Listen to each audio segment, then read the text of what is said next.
The Sun Sets at Midnight by Chase Rodriguez. Part 1. First Moon. As the sun hid its final movement, the wilds sang alone. The remaining sun dust left to coat it in a haze of gold. The dust, floating lazily, also began its slow fade into nothingness. Usually, it took around 10 minutes for it all to dissipate. First moon would arrive off the far horizon by then. Already, the sun dust was shifting its direction towards her call. I never spoke to the moon, not because I reject the folklore which spews from the little man's mouth. It isn't always nonsense he spits, but because I seek no refuge in a life so disconnected from my own. Some people say they feel a connection to her, or Tua, or Madeira, but I don't really get it. A giant rock in the sky, how could such a thing be a compass for the way we live on this rock of our own? The sun, I understand. Her heat radiates through our bones, giving us the very glow that passes through the night sky. There is something within us now that's connected to her, a shared energy. But the moons, they're nothing besides distraction from the dangers night possesses. They aren't gods. If anything, they're demons, the three fates, tearing away our golden sustenance, only to return the darkness from which rape and famine linger. A darkness only they can predict. I hold fear for these forces, but certainly no prayer. Somewhere below my perch in the tree, I could hear the mantis hum, their limbs rubbing against limbs, their vibrations creating a layer of heat. I laid my head back against my makeshift pillow, a bundle of leaves wrapped in smoked vines and soft bark. The mantis heat typically provides enough for night, even when first moon hits. I let my gaze drift back up to the sky. Just because I don't pray to the moons doesn't mean I can't appreciate their beauty. First moon in particular, she's gorgeous. The few remaining petals of sunlight that fluttered above and shielded her finally popped. They sparked tiny rings, bright yellow. The afterglow caressed her surface, a pulsing pale face which fit perfectly in the fresh dark sky. There she was, once again, stealing away the life of our sun, basking in his power solely for her own vanity. The craters in her oval face softened her appearance like warm biscuits rising in the oven. Of the three moons, she peaked the fastest, yet set the slowest. Another selfish attribute she wore in her presence. She's stunning. As she crept higher and higher into the dying sun dust, my tired mind began to drift. First, I considered what I'd eat in the morning. I had a ration of bananas tucked away in the tree. Maybe bread? I'd have to wake early enough in order to use some of Madeira's light. I'd run out of my power supply 2 days ago. But I think I had enough milk for the batter, and I could always swap in some water if not. Banana bread, hot from the oven, a warm thought which left me smiling at the sky. I imagined how goofy I looked with first light shadowing my face. I was out of place here too. Most of my kind, the monkeys, reside in the Coton Peaks, a small collection of mountain ranges that only ever experience nights of frost and snow. Up in the peaks, summer lies dead. Even the valleys stay relatively cool.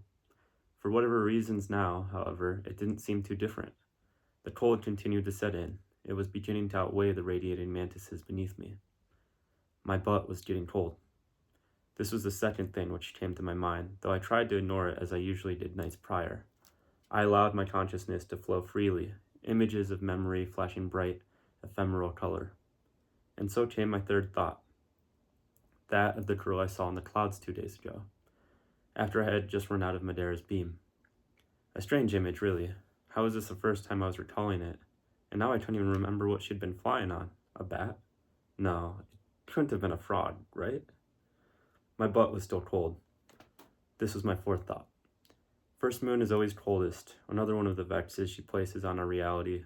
The Semié wilds are certainly known to have cooler winters, but more in part of the rainfall. During this wet season, fine mist rises from the ground, evaporates into thick clouds, and raids the sky of its morning blue. But tonight is the 22nd day of summer. I no longer live in Coton. It shouldn't be this cold. Shivering, I got up from my bed of branches and looked down into the mix of dark green leaves and crimson brush. I don't know what I was expecting to find. Maybe an isolot blowing smoke under my butt? No isolot would ever dare come close to the Semié wilds, but that would have at least given me an answer. Instead, I found another question. The brush that I stared into didn't usually shimmer like this, a faint sparkle in the glow of breaking sundust. No, rather it was filled with a white crisp, the first moon frost. In the dead of summer, something was wrong. The mantis hum was growing soft now too, their heat dying. I brought myself into a crouch before clasping onto the trunk beneath me and swinging over it. My legs flipped down across my face, so I was hanging by the same branch I had just a second ago been trying to sleep on. Here, the mantis heat was a little warmer, although their hum had almost completely come to a halt. Now it was more of a whimper. I rocked myself back, picking up enough momentum to hurl myself onto the next branch down, and landed back in my crouch. On this branch, no moonlight struck, and by now, all of the sundust had dissipated. I was shrouded in cold darkness. I made my way to the far trunk of my home by touch and caressed the outer shell, locating the hand-carved clasp which I had dug out a year ago. I pulled once, twice, and then yanked on the handle with all my might, but it did me nothing. The door was stuck. I could feel the cold growing stronger along my back, pulling the heat that resided in my fur. I turned back to face whatever demon was pressed against me, but still found nothing. Not even a whisper, just the empty absence of warmth. I had once known this thing well, an old nightmare. It was saying hello to me. I hesitated before calling out to the cold softly so as not to startle it. Where? The gust of wind which brushed against my face gave me all the answer I needed. I swung back for the door and tore at it with all my strength. Finally, the door popped open with an echoing crunch. Flakes of ice shattered around my face. It had only been half an hour since the sun had set. It was cold, but certainly not cold enough to freeze anything yet. I scrambled into the crawl space and slammed the door behind me. It was only a little warmer here, enough change to ease my heart rate, if only by a hair. I strayed deeper into my abode and climbed up into the sewing alcove. I tried tearing into the cabinets in search of my Madeira glasses. They would still be empty, but assuming this was what I knew it to be, I'd need to collect tonight after all, and pray it'd be enough. I pulled on the first cabinet door and found it even more difficult than the front door. Troll shaft, I snarled while punching the cabinet with all I had left. It wasn't even tempted to budge. I considered the possibility of what was happening. A lost wind? I'd only ever encountered one once before, and it was nowhere near these wilds. And I'd yet to hear stories of a lost wind here. They were nothing but folklore to these people, and they might as well be. Winds themselves are something plucked straight out of a fairy tale. Heart of the seasons, harbingers of climate, chariots on which change rides upon. The winds are spirits of a sort, not quite alive, but certainly not dead. The life they do carry is blown into the seasons of all satiety. Without them, the world would be a rock stuck in the mud. We need them, but sometimes they don't fully understand their purpose. Sometimes they become lost, carrying their chunk of the season to new lands. The black deserts have been known to feel a sweet cherry breeze during the spring solstice, and fall time often brings about at least one blazing summer burn to the lakes in Oberon. But the wilds? A realm without seasons, the wet and the dry, the damp and the drought. Was it truly possible for a wind of winter to lose its way here? It wasn't even an eclipse. The last one was more than 2 weeks ago now. But it had listened, hadn't it? It didn't speak. I'm pretty sure that's normal, though. The winds are alive, but they aren't aware, not in the same way the rest of vanity is. I found myself wondering then, what would it be like to live in that state of mind? Maybe state of mind is the wrong term for it. State of life? Floating, drifting through the abscess of space and virtue, blessing those with a power I'm not even aware I have. It sounds beautiful. The gift of ignorance is something to fawn over alone. I do appreciate the values found in this world, but more often I wish them to leave me alone. When the world takes me back in its grasp, I feel it'd be easier to curl up and let the next season pull me away from the cold, suffocating clutches of reality. The cold clutches of reality. The cold. It's so cold. So. Shorts. I was doing it again. It was late, and I still needed to sleep after all, but not until I got this wind off my tail. The door had been tough, but it hadn't been as solid as this cabinet. It was as if the cold knew what to keep me away from. It was protecting itself. Maybe the winds are smarter than we give them credit for. Still, not quite smarter than me. I leapt from the alcove into the smoke den, a space maybe twice the size of myself. It stretched up into the top of the tree like a chimney. I pulled up the flap of bark that was scratched out along the side of the inner wall. Ignoring the copious amounts of shear, I grabbed my flint and hopped back into the alcove. I felt along the edges of the cabinet, trying to find a place to pry. Strange, the wood was still warm. Or not warm so much as not frozen. I didn't have a light to see by. The moon shadow was far too dim here. I'd always had good night vision, but for some reason, tonight was an exception. I sparked my flint and raised it over the cabinet while rubbing my finger along for any bits of ice that I could feel out. Curious, there were no bits of ice. Instead, rough splinters of wood lined the edges. Why was it still stuck then? I was reminded of the same idea from earlier and whispered my trill so as not to frighten the wind. Let go. The wood creaked, and for a moment I thought the wind would listen, but instead something else happened. The cabinet door began to vibrate, like sand on the shore waiting for the sea to pull it away, or the sail on a ship rippling in the breeze. It was shaking mad. I pressed my hands to the door, trying to calm it, but only briefly before stealing them right back. Sweet cream, you're freezing. Apparently, the wind hadn't listened at all, or if it had, it was doing the exact opposite of what I asked. The cabinet wasn't shaking, it was shivering. The wind's chill was even stronger now, slipping deep inside the layers of wood. Another idea struck me. Let go. I said it with more force this time, commanding the wind. Let go right now. The wind shook the door with all hell. I could hear the door creaking now, the pools of ice spreading wider inside its crevices. Let go! It split wide like a busted dam. The wood made a loud snapping noise, and my face became dotted with icy flakes. I wiped them away and reached into the shattered crevice, now resembling a mate-seeking mountain. The thought made me shiver, or maybe it was just the cold. Carefully, I took out the glasses, all three, and set them on my small crafts table in the center of the alcove. To my relief, there was still a faint glow emanating from the surface of the glass. Upon careful inspection, I realized that the light actually wasn't coming from the glass itself, but from the outside of it. Had the light been leaking? Socks off to the crane lady who sold me these. Only a year old, and they were leaking? What a ripoff. Well, they would need to cut it. They were all I had, anyway.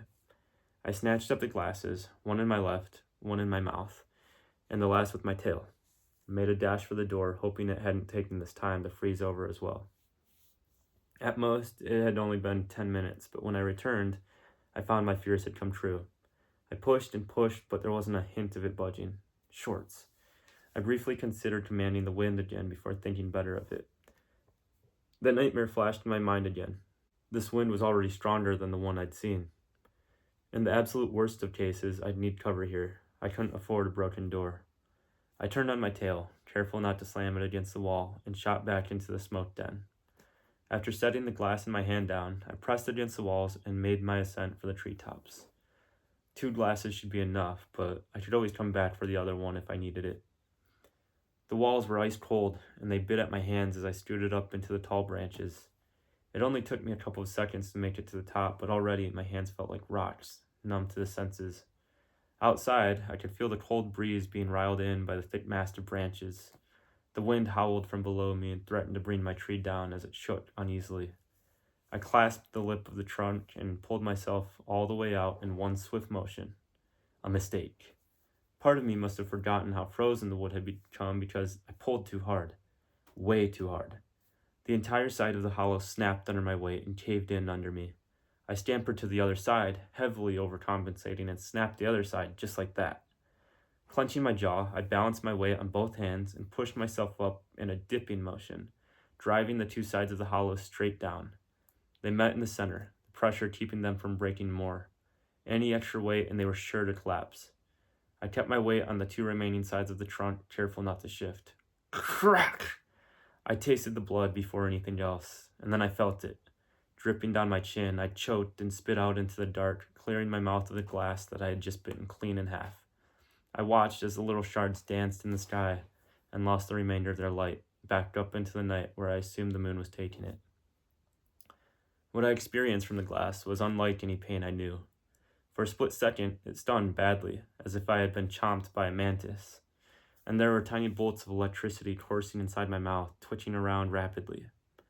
They moved their way to the back of my throat where they separated and journeyed off in opposite directions, one to my stomach, the other to my brain. My head felt an overwhelming sensation of peace, a blissful calm flooding my senses. It was akin to the breath one takes after drowning. My vision sparkled a faint blue before coming back into focus. Smells briefly became more intense. Not only could I smell the wood of my tree, but all of the life on and within. The bugs, the moss, the vines, the flowers, and more, the pollen, the cellulose, the lignin, and its sugars.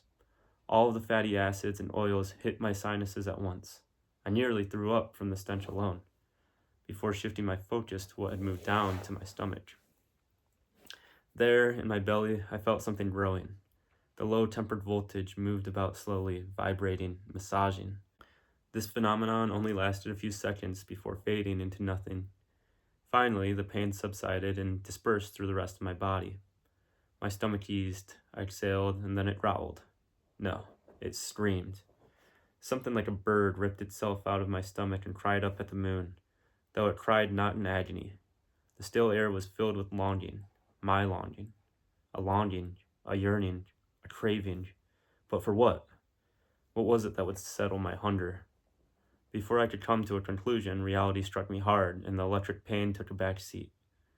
"Where are these shirts?" I cried out into the dark.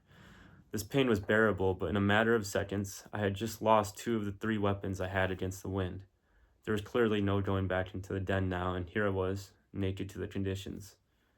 As another curse for the moon came to my forehead, I was caught off guard by a series of bright flashes. The light that had been sent out from the glass was now sparkling wildly. Like fireflies dragged up in a lightning storm, they zipped all around in the air above me, streaking long lines of aqua light. It was unlike anything I'd ever seen. This wasn't the same light that I used for Madeira oil. This was something different altogether. The light danced like a color guard flag, sweeping and fluttering in long strokes. A few began to die off. They popped intensely, miniature eclipses smoking as they went. And as they went, I felt the throbbing in my lips synchronize with them. A trick of the mind for sure, though a welcome one. My mouth felt alive with the moon's light. But wait, where had she gone? Had she faded back into the dark this early? So fast, indeed, she had disappeared, and with her went her cold. I already could feel my hands warm in the dry air. The tree beneath me moaned loudly as it began to thaw. The tension from the frigid wind slithered out from its rigid bark. Slowly and steadily, I used my feet to grasp the other sides of the trunk and twisted my body around it. Even slick with ice, I was able to get a decent enough hold. Then, I wrapped my arms around the other half and slid down to the closest branch that would support my weight. I carefully scaled its length, listening closely for any signs of breakage. It held. I looked out into the array of branches which zigged and zagged, searching for a good place to tie the glass. There, in the upper mass of limbs, I found a decent enough spot. The higher branches weren't as thick, but the immense amount of them would secure it. I stretched my arms up to start the tying process, but just as I was about to grab my first branch, my back right foot slipped out. My heart stopped and I yelped out in terror before steadying myself with my left hand and crouching down low into a crawling stance. I turned around to look at the patch of ice from which I'd slipped, but found something else. Something much more intriguing. ... To be continued. Da da da da da da da.